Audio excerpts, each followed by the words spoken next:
orang Pahang, orang Terengganu, emasnya.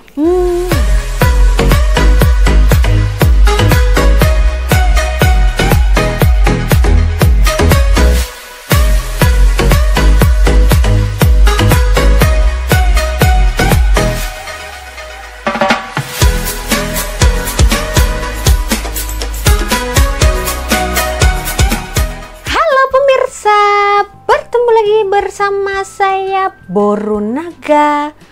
Apa kabarnya semua pemirsa pada hari ini? Semoga semua pemirsa dalam keadaan sehat dan terberkati setiap harinya. Amin. Baiklah pemirsa, di video kali ini saya nak buat sebuah reaction ya. Jadi kalau menjadi seorang wanita, tak kiralah wanita Melayu kah, wanita Indonesia kah, segala wanita lah ya. Wanita tulen maksudnya, akan memikirkan hal untuk masa depan, ya kan?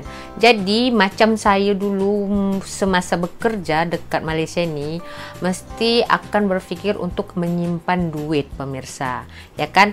Jadi taklah sampai untuk bertahun-tahun akan bekerja ya di tempat atau di negara orang, pasti akan memikirkan menyimpan untuk nanti masa hadapan, ya kan? Jadi seperti juga hal ini yang dilakukan para TKI atau TKW di Malaysia dan juga mungkin di beberapa negara, yaitu menyimpan emas pemirsa. Karena kalau kita nyimpan uang pasti akan habis ya pemirsa. Tapi kalau uang itu kita jadikan emas, maka nilai emas setiap saat ya kan akan naik pemirsa. Nah, jadi dekat Malaysia ini banyak sekali emas-emas yang sangat diminati orang Indonesia, terutama para TKI. Kalau time gaji tuh ya pemirsa, dia orang akan simpan duit, lepas itu dia orang akan beramai-ramai pergi ke kedai emas untuk beli emas, dan dia orang akan simpan sampai ada yang buat kutu, ya kan, arisan pemirsa. Kalau kutu tuh dekat Malaysia nama dia, kalau di Indonesia itu arisan. Dia orang akan buat arisan kutu macam tu, akan kumpul duit, bila masa dia orang ambil, dia orang akan pergi kedai untuk beli emas.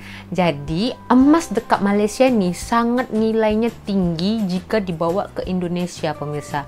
Lain ya, beza kalau emas Indonesia kita nak jual dekat Malaysia ni tak laku pemirsa. Tapi kalau emas dekat Malaysia ni kita bawa dekat Indonesia laku pemirsa, harga dia pun tinggi. Nah, jadi ada 5 negeri di Malaysia ni yang menghasilkan emas pemirsa. Mungkin ada yang tak tahu, ramai yang tak tahu, dan benda ni memang dah lama, tapi saya akan share lagi kepada pemirsa karena saya juga baru tahu pemirsa, disebabkan ada follower saya yang membagi link ini dekat Instagram. Jadi apa salahnya saya nak share juga lagi kan kepada pemirsa. Nah, ini adalah 5 negeri di Malaysia yang menghasilkan emas. Negeri apakah itu? Jom kita tengok bersama. Nombor 5, Sabah. Negeri di bawah Bayu ini kaya dengan sumber alam semula jadi dan menjadi antara lokasi pelancongan dunia yang terkenal. Malah lubuk emas baharu telah dikenal pasti daripada kerja-kerja cari gali dan penjelajahan yang dijalankan. Dan ternyata Sabah mempunyai potensi pelombongan emas yang besar. Lokasi tersebut ditemukan di Bukit Mantri Tawau. Aktiviti pelombongan emas di sini diusahakan 100% oleh tenaga kerja tempatan dengan menggunakan teknologi baharu bertaraf antarabangsa bagi memelihara alam sekitar. Perlombongan ini mula membuat pengeluaran emas pada September 2018 dan dalam masa kurang setahun terkumpul sebanyak 230,000 gram emas dengan nilai lebih kurang 40 juta ringgit. Sabah kini menjadi salah sebuah negeri pengeluar emas utama di Malaysia. Selain itu, Sabah turut mempunyai beberapa kawasan lain yang telah dikenal pasti mempunyai sumber emas untuk dibangunkan. Antaranya ialah Ranau, West Swallock dan Kiabau. Jadi pemirsa, agaknya inilah hal ya sebabnya kenapa jiran atau tetangga dekat negeri Sabah sana nak ambil Sabah ni, tanah Sabah ni jadi hak milik dia orang. Orang Malaysia tahulah saya sebut siapa kan. Yang jelas bukan Indonesia ya pemirsa. Okey, kita lanjut lagi pemirsa.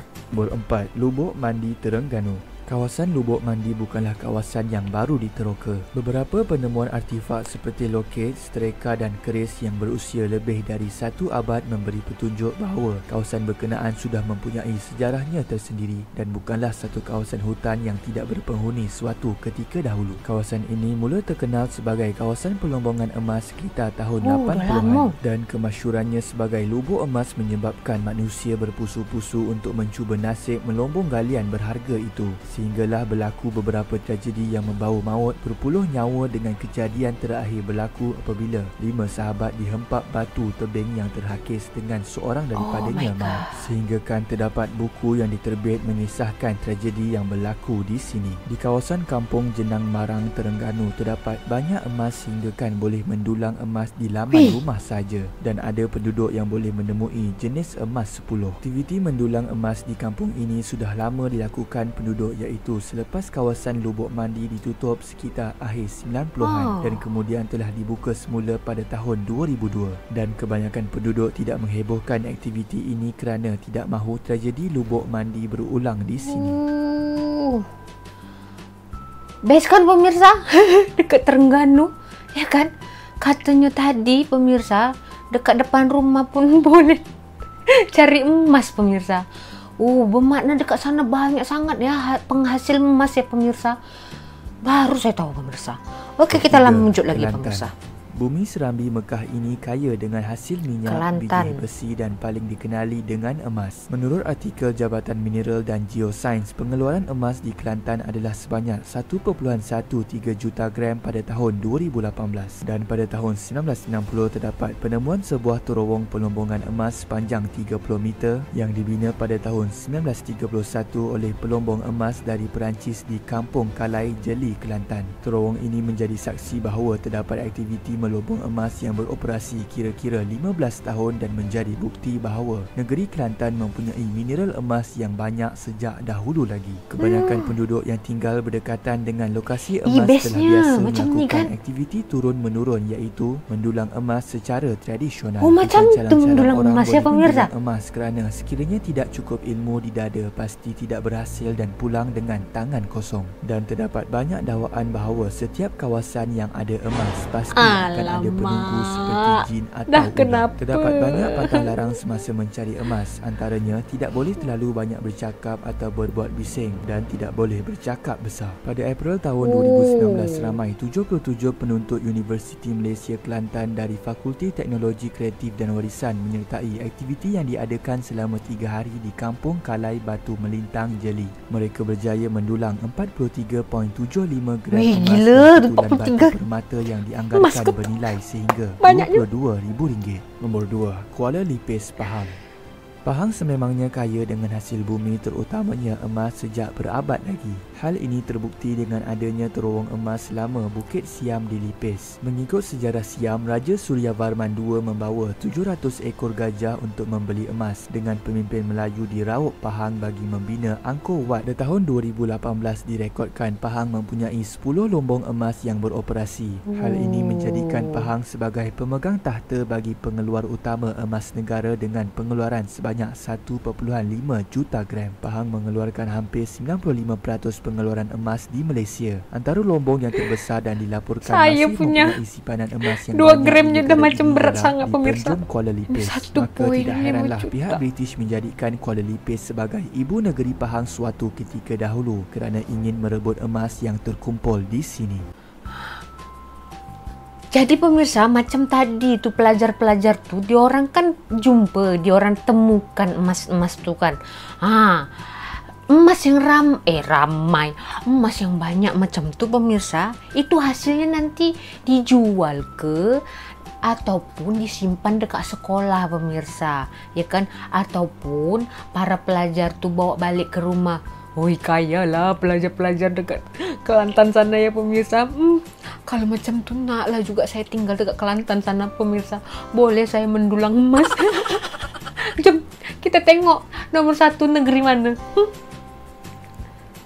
Nomor 1, Gunung Johor. Ledang Siapa Johor. orang Johor kat Gunung sini? Ledang sangat terkenal dengan nama Mount Ophir dari negara-negara barat. Nama Ophir telah tersebut dari dahulu lagi dalam sejarah dan kitab suci Zabur yang diturunkan kepada Nabi Allah Daud alaihissalam bahawa terdapat banyak emas di suatu tempat bernama Mount Ophir. Usaha pencarian lokasi emas secara bersungguh-sungguh hanya dijalankan selepas bangsa Portugis menjadi kuasa besar dalam dunia pada abad Masihi ke-15. Di sekeliling kemuncak Gunung Ledang itu terdapat 7 buah kemuncak yang rendah dan tiap-tiap satunya mempunyai legendanya tersendiri. Yang paling menarik ialah legenda Gunung Gemeh. Menurut cerita orang tua-tua, nama Gemeh itu berpunca dari kepercayaan bahawa dalam gunung tersebut ada sebuah gua emas yang dikawal rapi oleh penunggunya iaitu seekor lembu emas. Dapat juga tanda-tanda yang menunjukkan bahawa Gemeh ini merupakan pusat perusahaan emas yang tertua di Gunung Ledang dan merupakan pusat pelombongan orang Melayu yang penting sehingga abad ke-18. Dalam catatan New Bold menjelang tahun 1833, pusat Gemeh mempunyai 16 buah lombong tetapi kebanyakannya telah dibinasakan oleh perompak. Menurut sejarah Melayu, pelayaran Laksamana Cheng Ho atas arahan maharajanya telah membuat sebanyak 7 kali lawatan tinjauan ke laut-laut selatan China sampai ke Sri Lanka. Setiap kali pelayaran, beliau akan singgah ke Melaka dan pernah melawat lombong-lombong emas di Gunung Ledang. Beliau turut membawa beberapa bongkah emas untuk pengetahuan maharajanya. Dan hingga sekarang, contoh emas Gunung Ledang itu masih tersimpan di Muzium Kebangsaan Negara di Taiwan. Kenapa dan sampai nama Taiwan? Gunung Ledang Dekat yang Malaysia tak ada dilaporkan oleh pemirsa. Laksamana Cheng Ho ialah Gunung Kim Sua yang bermaksud Gunung Emas. Sehingga itu setiap pedagang Cina yang melalui Selat Melaka memanggil Gunung Ledang sebagai Gunung Kim Sua. Itulah dia pemirsa, 5 negeri dekat Malaysia ni penghasil emas yang terbesar pemirsa. Patutlah ya pemirsa, ramai sangat negara-negara dekat luar sana yang nak ambil negeri Melaka pemirsa. Ternyata banyak penghasil dekat sana ya pemirsa.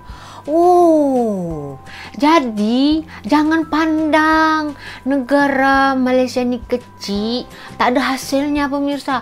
Malaysia ni juga penghasil minyak. Lepas tu emas. Banyak kekayaan sumber daya alam dekat Malaysia ini. Samalah macam negara saya Indonesia. Banyak sangat pemirsa sumber daya alam dekat sana. Ya kan? Macam minyak, emas juga ada kan. Lepas tu batu bara, banyak lagi gas. Banyak lah. Kan yang saya salutnya dekat negara Malaysia ini, walaupun ramai yang kata negara Malaysia ini kecil, tapi negara Malaysia ini sangat bijak untuk mengatur sumber daya alam, memproses sumber daya alam itu sehingga bisa dinikmati oleh semua rakyat Malaysia. Tak macam negara saya pemirsa, banyak sumber daya alamnya pemirsa, tapi tetap juga banyak dekat sana sumber daya alam yang tak boleh dinikmati oleh rakyatnya sendiri, sehingga banyak sekali masih banyak jumlah kemiskinan di negara saya pemirsa. Walaupun sekarang semenjak diperintah oleh dipimpin oleh Pak Jokowi, banyak sekali pembangunan yang membanggakan Indonesia pemirsa. Jadi jangan kita tengok negara tu kecil ke besar ke, kita tengok isi dia, betul tak? Jadi ada ke lagi negeri yang menghasilkan emas yang saya tak tahu, yang teman-teman pemirsa tak tahu, bolehlah share, tulis dekat kolom komentar pemirsa, biar agar yang menonton video saya ini pun tahu kod-kod lebih dari 5 negeri ini, ya kan? Jadi itu saja pemirsa. Patutlah ya pemirsa, orang Kelantan orang Pahang, orang Terengganu emasnya besar-besar pemirsa. Macam yang dekat Kelantan tadi cakap, dekat depan rumah pun boleh mendulang emas, boleh dapat emas pemirsa. Patutlah emas-emas orang Kelantan tuh, orang Terengganu besar-besar pemirsa, macam ni pemirsa. Ternyata dekat sana banyak emas pemirsa. Kalau macam tu saya nak pindahlah dekat Kelantan pemirsa. Oke, just kidding. Jadi itu saja di video kali ini. Kita berjumpa lagi di video selanjutnya. Saya Boru Naga. Terima kasih. Bye-bye.